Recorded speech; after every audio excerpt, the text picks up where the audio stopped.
শুভ সকাল আমার প্রিয় বন্ধুরা। এসপি ব্লগের নতুন একটি ভিডিওতে তোমাদের সবাইকে সাথে নিয়ে আজকে নতুন ব্লগটা স্টার্ট করছি। কেমন আছো তোমরা সবাই? আশা করছি তোমরা সবাই সুস্থ আছো। আমরাও ভালো আছি বন্ধুরা।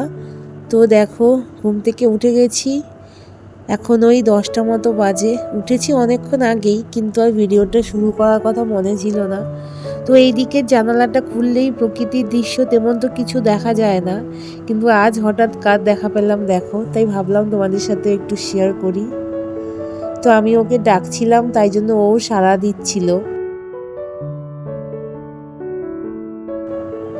তো দেখো, ওর সাথে কথা বলার পর আমি এদিকে বিছানাটা গুছিয়ে নিলাম, কেননা একটু পরেই ছেলের ম্যাডাম চলে আসবে পড়াতে। তাই ভাবলাম সবার আগে বিছানাটা তুলে নিই, তারপর ওকে ফ্রেশ করে দেব। কাল মাঝরাতে একটু ঝড় হয়েছিল, কিন্তু সকালে ঘুম থেকে উঠে দেখলাম যে না, ভালোই রোদ উঠেছে। তাই কয়েকটা জামা কাপড় বাইরে মেলে দিয়েছি। এখন চলে যাচ্ছি রেশনের দোকানে। মা বলল যে আজকে লাস্ট দিন, কার্ডটা নিয়ে যা, গিয়ে ওই ছাপটা দিয়ে আয়, আঙুলের যে ছাপটা দিতে হয়, তো সেটা গিয়ে দিয়ে আয়, নালে আর হবে না এ মাসে। তাই গেলাম।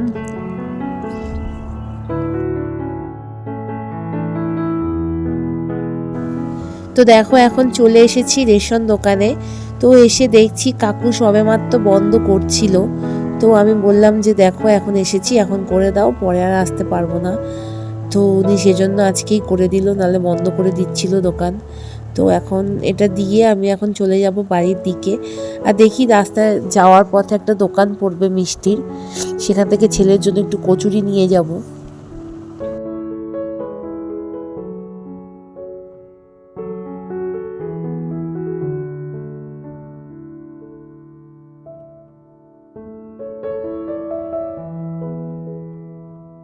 মিষ্টির দোকান থেকে কচুরি নিয়ে চলে এসেছি।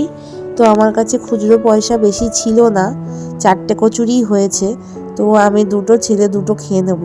মা রুটি করেছিল, কিন্তু ভাবলাম যে আজকে একটু কচুরি নিয়ে যাই, যেহেতু ছেলেও অনেকদিন খায় না।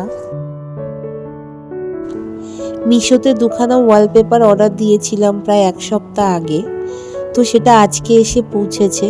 তো আসা মাত্রই আমি কেটে এটার সাইজ নিয়ে এখন দেওয়ালে লাগিয়ে নিচ্ছি। তো কেমন হয়েছে তোমরা জানিও, কেমন লাগছে আমার দেওয়ালে। আমার তো মোটামুটি দেখতে ভালোই লাগছিল। মাকে ডেকে জিজ্ঞেস করলাম, মা বলল যে না, ভালো লাগছে না, খুলে ফেল। তো দেখি আমার মুডের ওপরে, যদি আমার লাগে যে না সুন্দর লাগছে তাহলে রাখবো, যদি আমার মনে হয় যে দেখতে ভালো লাগছে না তাহলে খুলে ফেলবো। এগুলো দেখলে মনে হয় যে কিছুই না, বেশিক্ষণের কাজ হয়তো না, কিন্তু নিজে লাগানোর পরে বুঝতে পারলাম বন্ধুরা যে কতটা সময় সাপেক্ষ ব্যাপার। আমি বসেছি প্রায় 1 ঘন্টা আগে। তো এগুলো কেটে মাপ নিয়ে সাইজ মতো লাগাতে না খুবই কষ্ট হয়। একবার আঠাগুলো লেগে যাচ্ছিল হাতে, কুঁচকে যাচ্ছিল, ঠিক করে খুলছিল না, ছিঁড়ে যাচ্ছিল। তো আমি ভাবছিলাম যে এতগুলো টাকা দিয়ে জিনিসটা কিনলাম, যদি লাগাতেই না পারি। আর জানো তো, মা ওদিক থেকে বলছিল যে কেন লাগাচ্ছিস, খুলে ফেল, ভালো লাগছে না দেখতে। তো আমি তারপর ভাবলাম যে সত্যিই কি ভালো লাগছে না, ছেলেকে জিজ্ঞেস করলাম। ছেলে বলল যে না মা, ভালোই লাগছে। তো আমি ভাবলাম যে দেখি 1-2 দিন লাগিয়ে, যদি ভালো না লাগে তুলে ফেলবো, অসুবিধা নেই। আবার না হয় সাদা রং করে দেবো, বাড়িতে আছে সাদা রং অল্প একটু রাখা।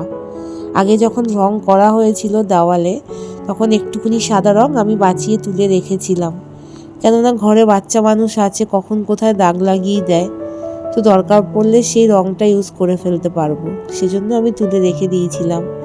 তো দেখো, এখন আর বেশি জায়গা বাকি নেই, আর একটা রোল প্রায় অর্ধেক শেষ হয়ে গেছে, আর একটা বাকি আছে। আমি 2খানা রোল অর্ডার করেছিলাম। তো শেষের এই অংশটুকু বাকি আছে, এটা হয়ে গেলে আর কোথাও লাগাবো না, আমি শুধু এখানে লাগানোর জন্যই এনেছিলাম। আমার দেখে খুব ভালো লেগেছিল প্রিন্টটা। তো লাগানোর পর দেখি এখন কিরকম লাগে। তোমরা দেখতে থাকো ভিডিওটা। আর বন্ধুরা, তোমাদের যদি আমার ভিডিও একটু ভালো লেগে থাকে তাহলে প্লিজ চ্যানেলটা লাইক, শেয়ার আর সাবস্ক্রাইব করে দিও।